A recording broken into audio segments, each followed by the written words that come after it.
कोणती तरी अज्ञात शक्ती शाप देते. कोणती तरी अज्ञात शक्ती शाप देते आणि पावले चालू लागतात. पावलामागून पाऊल उचलते. किती काळ मागे सरतो, किती वाटा ओलांडल्या जातात, किती क्षितिजे मागे पडतात, तरी पावले चालतच असतात. त्या वाटांनी काय काय दिलेलं असतं, त्या वाटांनी काय काय दिलेलं असतं. धुक्यात पावलं ओलावतात, धुक्यात पावलं ओलावतात आणि पापण्यांवर चढतो गार शहारा. हिरवळीत पावले सुखावतात आणि त्वचेवर चढतो हिरवा सुगंध.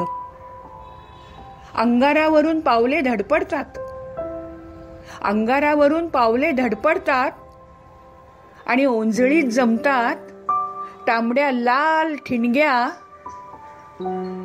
तरी पावले चालतच असतात.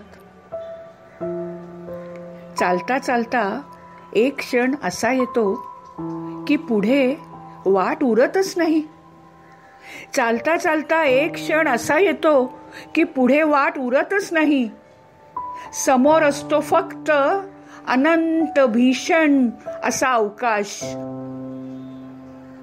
घाबरलेली पावले थबकतात, घाबरलेली पावले थबकतात, एकमेकांना चिकटून बापूडवाणी उभी राहतात. त्यावेळी एकच करायचं असतं, त्यावेळी एकच करायचं असतं. वाटांवरच्या सगळ्या खुणा मुठीत धरून त्या समोरच्या अवकाशात उधळायच्या असतात, डोळ्यात पाणी न आणता.